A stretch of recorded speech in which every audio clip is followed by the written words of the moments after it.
There's been a lot of news over the past month of the US dollar just going into collapse, that it's going to lose its place as the reserve currency. And it's very interesting to see what's happening with China right now, because it really shows that China collectively has America's nuts in a vice. I think that's really the best way to put it. So the People's Bank of China is stepping in to intentionally weaken the Chinese yuan, and they're propping up the US dollar to do that. Let that sink in. The evil communist empire that we're supposedly on the brink of World War III with is actively intervening in the global markets to make sure that the American fiat currency doesn't lose its dominant purchasing power. I know, it doesn't make sense, but it makes perfect sense, because if the yuan gets too strong, then people start losing manufacturing jobs. And China understands that if there's a massive amount of people who are unemployed in their country, that it's going to lead to protests and riots. That's not something that they want. This is the darkest, funniest, most destructive codependent relationship in human history. Beijing literally prints money to buy our national debt so we can pretend that we still have an economy by putting up flat screen TVs and pink plastic flamingos in front of our trailers.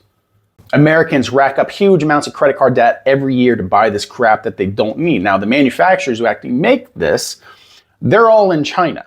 So China goes ahead and gets the global manufacturing dominance, and America essentially gets a bunch of cheap Halloween decorations and opioid crisis. So it's a real win-win situation for everyone. Now, politicians on both sides of the aisle love the idea. They love hearing about strong US dollar. It's incredibly patriotic. Now, if you hear strong dollar, what do you think? In America, you think of fighter jets flying over a football stadium. You think of a thriving middle class. But the real secret to this entire thing, as far as modern economics go, for a guy who's actually running a machine shop in Ohio, the strong dollar isn't a blessing. It's actually a massive curse. Now, to understand this grift, really, you need to understand a little piece of macroeconomic torture known as the Triffin Dilemma. Now, this dilemma states that if you want to be the global reserve currency, which means you want the rest of the world using your currency to trade for oil and goods, you need to run a massive trade deficit. You have to export dollars to the rest of the world so that they can use it. And the only way to export that many dollars is to import a massive amount of cheap foreign-made manufactured goods. So we can talk about bringing back manufacturing to the United States of America, but in all reality, you cannot be the world's bank and the world's factory at the same time. That's not how this works. Now, the American corporate donor class, they looked at this dilemma and saw it as possibly the greatest grift of the 21st century, and it has been. They realized that you could gut domestic manufacturing and move it to China, where they're going to suppress the value of their currency to keep labor dirt cheap. And then they're going to import those goods to the US using a strong US dollar. And this has impacted the Rust Belt more than anyone else, because the Rust Belt's lost and is continuing to lose all of its manufacturing. That's why you have so many small towns in America that are just absolutely dying. But Wall Street looked at the American Rust Belt, and they looked at their quarterly earnings, and they said, you know what, Toledo is a sacrifice I'm willing to make. The truth is, corporate America, Wall Street, they sold out small town America for a Q3 earnings bump and called that free trade. And this is exactly the problem that America has with neoliberalism, because it's working exactly how it's supposed to for a very small group of people who lived in gated communities and take private planes to Davos to talk about inequality. Now, if you're going to watch this and just say, well, no, you're just being cynical, you hate America, let's look at the receipts here. Now, according to the Economic Policy Institute, U.S. trade deficit with China cost this country 3.7 million jobs just between 2001 and 2018. And since the year 2000, the United States has lost roughly 5 million manufacturing jobs in total.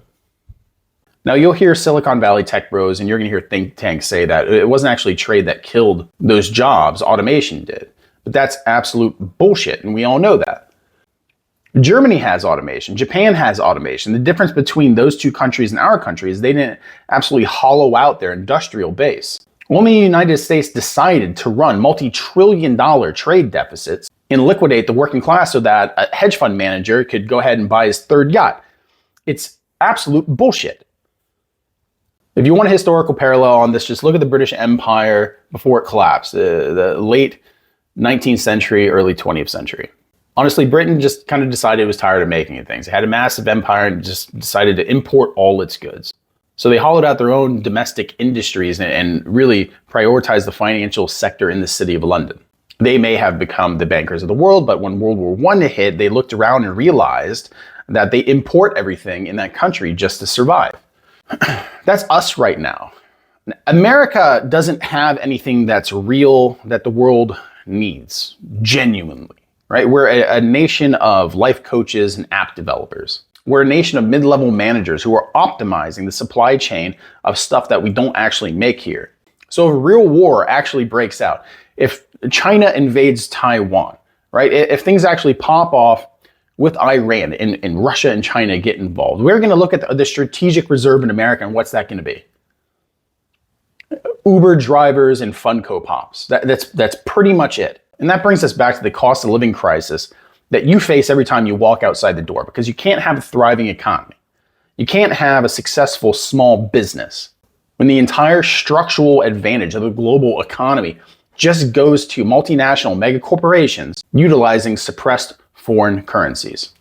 This is why Americans are so tired of hearing politicians trying to score points by continuously yelling at China. Because in all reality, right, by China propping up the US dollar, China is essentially just trying to protect the jobs of Chinese people and to make sure that it still has a strong industrial base. The call is really coming from inside the house. The American political class agreed to this deal a long time ago. So the truth is, you can't outrun macroeconomic collapse, because even if you go to another country, the dollar strong has a higher purchasing power at some point, right? This entire thing is going to collapse. But in reality, the American people need to recognize the grift that's actually happening, the deals that we've made, and really the nations that we are dependent on, i.e. Canada, China, Mexico, Europe. We are dependent on so many nations. We cannot stand alone as one fortress nation. There may have been a time to do that, but it was generations ago at this point. Like I said, we need to recognize the greed and just stop solely being mad at China for trying to protect China. What you need to be mad at is the suit in Manhattan. You need to be mad at the politicians in Washington, D.C. who gave China the keys to our economy. The truth is, and I've said this before, if you live in America, right, no one's coming to save us. If you're staying in America, we have to build a physical, localized economy. We have to do it right here because no one is coming to help us. And the help, least of all, is going to be coming from Washington, D.C. So at this point, we have to look at each other and we have to look at our neighbors. We have to look at our family and friends, and we have to decide what's best for us. Because honestly, whether it's the Republicans or whether it's the Democrats, we're going to be going down this same narrative until it leads our country to really be truly a third world country. Because America, left alone to its own devices, is just going to implode. But tell me what you think, because I think this is a real interesting development. And yes, it's been going on for a while, but I think right now, especially with the talks around the world about abandoning the US dollar as the world's reserve currency, to have China, which is the largest competitor of the United States, our geopolitical rival, our potential enemy in World War III, for them to actually prop up the US dollar, not just to protect themselves, but to keep it too expensive for the rest of the world to actually buy American goods, because the US dollar is stronger, means that our products are more expensive. It gives them a strategic advantage when it comes to trade. It really does. And it's a really interesting situation that all these countries are kind of tied into. So tell me what you think. But we appreciate you guys as always. Food for thought. Have a good one.